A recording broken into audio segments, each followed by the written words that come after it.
এই জলসাটা কি অটোমেটিক্যালি হওয়া সম্ভব? মানে এটা কি এরকম হয়েছে যে রাসূল সাল্লাল্লাহু আলাইহি সাল্লামের উপরে যেমনভাবে ওহী আসতো অটোমেটিকভাবে এই জলসাটা অটোমেটিক কোনোভাবে বাচ্চাদের মধ্যে চলে এসে রুহানিভাবে? এটা কি সম্ভব? না, অবশ্যই সম্ভব না। যে কোনো জিনিস যখন কিছু হয় তার পিছনে কেউ না কেউ অবশ্যই থাকে। এই ধরতিতে এবং এই জান্নাতে যেখানেই যা কিছু বলবেন এমনি এমনি কিছু হয় না, তার পিছনে যেমনি আল্লাহ আছেন এবং এই মক্তবটা সুষ্ঠুভাবে চালানোর জন্য, এই জলসার প্রোগ্রামগুলোকে সুষ্ঠুভাবে করার জন্য তার পিছনেও কেউ আছে। তার পিছনে আছে হচ্ছে এই সমস্ত জিম্মেদার। এই যে আপনি জিম্মেদারদের দেখছেন, এনাদের অশেষ মেহনতে এবং আল্লাহর রহমতে এবং আপনাদের প্রত্যেকের কোরবানি, আপনাদের প্রত্যেকের অর্থ, আপনাদের প্রত্যেকের বুদ্ধি সমস্ত দ্বারাই কিন্তু সারা বছর ধরে এই সারা বছরের ফল আপনারা এই জলসার মাধ্যমে দেখতে পাচ্ছেন। এই জলসায় যে আপনারা দেখছেন এটা শুধুমাত্র একদিনের এই যে মেহনত না, সারা বছরে প্রত্যেক জিম্মেদারের হচ্ছে এটা মেহনত। কিন্তু ব্যাপার হচ্ছে এই মেহনতটা করবেন কেন, কি কারণ, মানে কেন আপনি মেহনত করতে যাবেন? আমাদের তো প্রচুর কাজ, আমাদের বাচ্চারা টিউশনে পড়ে, স্কুলে যায়, বিভিন্ন রকম আমরা দুনিয়াবি কাজের মধ্যে জড়িত থাকি, আমরা তো সময় দিতে পারবো না। আমরা তো প্রত্যেকে এটাই বলি যে কি হবে, আমাদের সময় নেই, আমাদের সময় নেই। ডাকলে হয়তো মসজিদ থেকে ফোন করছে যে ভাই একটু মাইনে নেবো, কেউ একটু আসুন, বা ভাই কেউ একটু আসুন, একটু অমুক কাজ আছে। আমরা বিভিন্ন বাহানা দিয়ে দিই, কিন্তু আমাদের মাথায় এইটা রাখা দরকার যে বাহানাটা আমি কাকে দিচ্ছি এবং কিসের জন্য দিচ্ছি। বাহানাটা দিচ্ছি আমি নিজেকে, মক্তবকে নয়। কার জন্য দিচ্ছি? নিজের জন্য।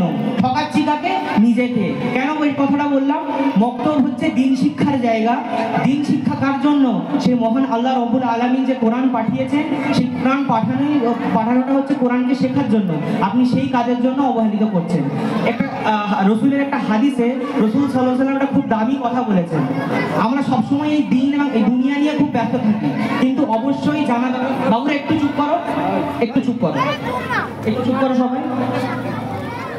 রসুল সাল্লাল্লাহু আলাইহি ওয়াসাল্লাম একটা হাদিসে রসুল বলেন যে এই দুনিয়াটা ওই আখিরাতের সামনে কত বড়। এটার উদাহরণ খুব সুন্দর করে রসুল সাল্লাল্লাহু আলাইহি ওয়াসাল্লাম দিয়েছেন। তিনি তো অত্যন্ত হিকমতের মানুষ ছিলেন। তিনি বলছেন একটা বড় তালাব নাও, সেই তালাবের মধ্যে নিজের আঙুলটাকে চোবাও এবং আঙুলটাকে তোলো। যতটুকু পরিমাণ জল তোমার এই আঙুলটাই লেগে আছে, সেই জলটা হচ্ছে তোমার এই দুনিয়াটা। এবং ওই যে বড় তালাবে তুমি আঙুলটা চুবিয়েছো, ওই বড় তালাব হচ্ছে আখিরাত। আপনারা বুঝতে পারছেন কত গুরুত্ব আর কত বড় একটা ব্যাপার।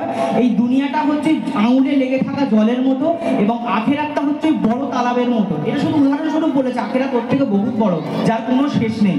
তো ওই আখিরাতের জন্য আমি কি পুঁজি নিয়ে যাচ্ছি? আজকে আমরা মসজিদ থেকে দূর, নামাজ থেকে দূর, দিনের ইলম নেওয়া থেকে দূর। কি করছি আমরা? অবশ্যই আমরা সবাই নামাজ পড়বো, রোজা করবো এবং সমস্ত ইবাদতের কাজ করব। তার সাথে সাথে এই যে দিনী মেহনতের কাজটা, এটা আপনি বোনাস হিসেবে নিন। কেন বোনাস হিসেবে নেবেন? আপনি রোজা করছেন, নামাজ পড়ছেন, যাই করছেন, তার মধ্যে হয়তো ভুল একটু হতে পারে। আল্লাহ রাব্বুল আলামিন কবুল করেন হলে বেশক উনি কবুল করবেন, কিন্তু এই দিনিয়াতের কাজটা হচ্ছে বোনাস।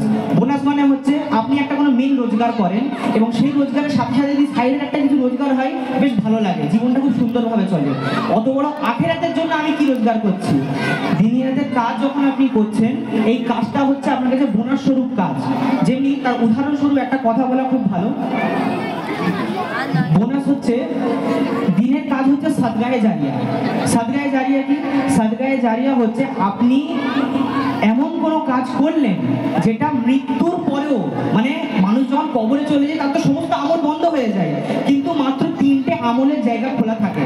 আমি বিস্তারিত যাবো না, তার মধ্যে একটা আমলের কথা বলি। তার মধ্যে একটা আমল হচ্ছে সাদগায়ে জারিয়া, অর্থাৎ আপনি এমন কিছু নেকির কাজ করে গেছেন, আপনার মৃত্যুর পরেও সেই নেকির কাজগুলো সেই জায়গা থেকে আপনার কবরে আসতে থাকবে, যতদিন সেই ইদারা, সেই মাদ্রাসা, সেই মসজিদ, সেই নেকির কাজটা চলতে থাকবে। এই যে দিনিয়াত মুনাজ্জাম মক্তব, এইখানে যে জিম্মেদাররা বা আপনার আমার একটু অর্থ, একটু বুদ্ধি, একটু পরিশ্রমে যে মেহনতটা আছে, সেই মেহনতটা যদি আপনি করে যান, ইনশাআল্লাহ কাল যখন আমরা প্রত্যেকে কবরে যাব, এইখান থেকে যখনই একটা বাচ্চা শুধু আলিফ পরিমাণ একটা অক্ষর পড়বে, 10টা নেকি তার আমল লেখা হবে, 10টা নেকি শিক্ষকের আমলে লেখা হবে, 10টা নেকি সাথে সাথে আমার আমল নামাও লিখে দেওয়া হবে। এর থেকে বড় কিছু হতে পারে? কবরে গিয়ে তো আমাদের কারোর কোনো উপায় নেই যে যত গুনাহ করে এসেছি, আল্লাহ রাব্বুল আলামিন আমাদের সবাইকে হেফাজত করুক, জান্নাতের বাগান বানিয়ে দিক আমাদের কবরকে ভবিষ্যতে। কিন্তু সেইখান থেকে বাঁচতে গেলে আপনি যদি দেখছেন যে আপনার চতুর্দিক দিয়ে আযাব আসছে, কিন্তু হয়তো যখন একটা বাচ্চা কোনো একটা আমল করলো, একটা ছোট আলিফ পরিমাণ একটা কথা বললো, সেইখান থেকে সাথে সাথে দেখবেন আপনার কবরে নেকি চলে আসছে। এর থেকে ভালো কিছু হতেই পারে না। আমরা প্রত্যেকেই এই দিনের কাজে প্রত্যেকেই মেহনত করবো ইনশাআল্লাহ।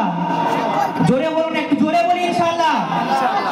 হ্যাঁ, আমরা প্রত্যেকেই জিম্মেদারি করব এবং এই জিম্মেদারিতে সহযোগিতা করব এবং আমরা আগামী থেকে নিয়ত করে নিই যে এই সাতঘরা বেলতলা মসজিদের যে দিনিয়াতটা চলে, এটা যেন আমরা কাল কিয়ামতের ময়দান পর্যন্ত নিয়ে যাই এবং আমাদের প্রত্যেকটা বাচ্চাকে এই মক্তবে ভর্তি করাতে পারি।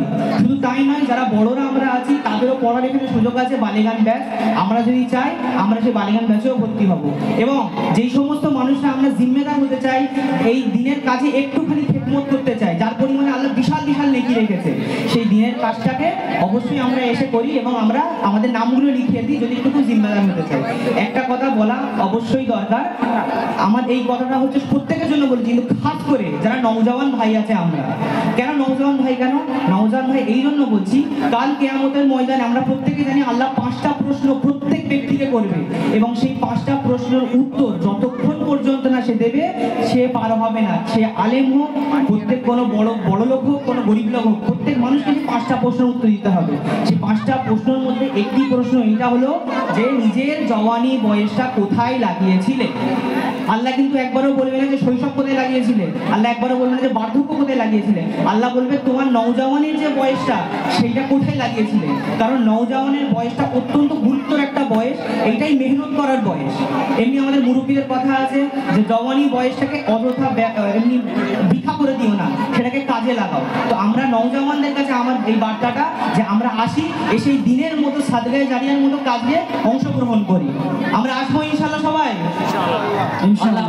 আল্লাহ আমাদের সবাইকে কবুল করুন। আসসালামু আলাইকুম ওয়া রাহমাতুল্লাহি ওয়া বারাকাতুহু। ভাই আজকে শারিক ভাইকে অসংখ্য ধন্যবাদ জানাই। দেখুন, উনি একজন ওনার বক্তব্যের শিল্প করলেন মুনাজ্জাম বক্তব্যে, তিনি মুনাজ্জাম বক্তব্যের একজন নওজওয়ান জিম্মেদার। ভাই আমরা চাই এটা কেবলমাত্র এই কজনের উপরে দায়িত্ব না এলাকার প্রত্যেকের উপরে জিম্মেদারি? জি, ওটা দাঁড়িয়ে একটু বলবেন।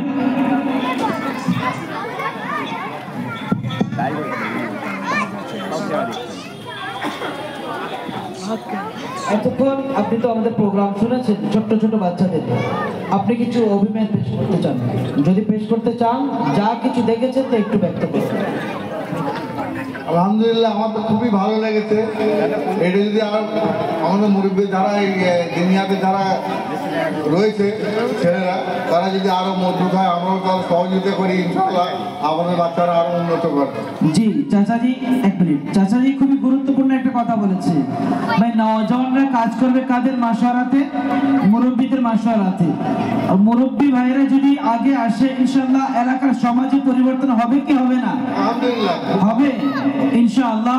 আমরা সকলে যদি এনাদের সকলের সঙ্গে সহযোগিতা করতে চাই, আজকের এই প্রোগ্রাম আপনারা দুপুর 3টা থেকে দেখেছেন, আলহামদুলিল্লাহ প্রতিটা বাচ্চার প্রোগ্রাম লাজবাব।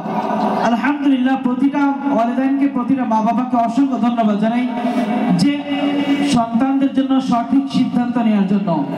এবং আমি আশা রাখি আগামী বছর এরকম নেক্সট জলসাতে কোনো বাড়ি থেকে, কোনো ফ্যামিলি থেকে কোনো বাচ্চা দিনিয়াত মুনাজ্জাম বক্তব্য থেকে, এই দিনিয়াত মুনাজ্জাম বক্তব্যের ইলম থেকে মাহরুম না হয়। তার জন্য আমরা সহযোগিতা করবো ইনশাআল্লাহ। আমরা সহযোগিতা করব। নওজওয়ান যুবকরা আগে বাড়ুন, আল্লাহ আপনাদের সকলকে সহযোগিতা করবেন। আগে বাড়ুন। নওজওয়ান যুবকরা যদি প্রত্যেকেই অল্প করে সময় নিয়ে যদি এটাকে কিয়ামত পর্যন্ত নিয়ে যেতে চান, তো আপনারা কে কে আগ্রহী আছেন একটু উঠে যান। ভাই কি নাম? জুব্বাপুরে সাদা জুব্বাপুরে, আপনি উঠুন উঠুন উঠুন। আরে ভাই কত তো উঠে পড়ো। আর কে আছেন? কাল কিয়ামতের ময়দানে জান্নাতে যখন জান্নাতে যাবে এই সমস্ত ছাত্ররা, তো আমাদেরকে তো নিয়ে যাবে ভাই। ভাই মুরব্বী ভাইয়ের আপনাকে সহযোগিতা করবেন না? আসুন।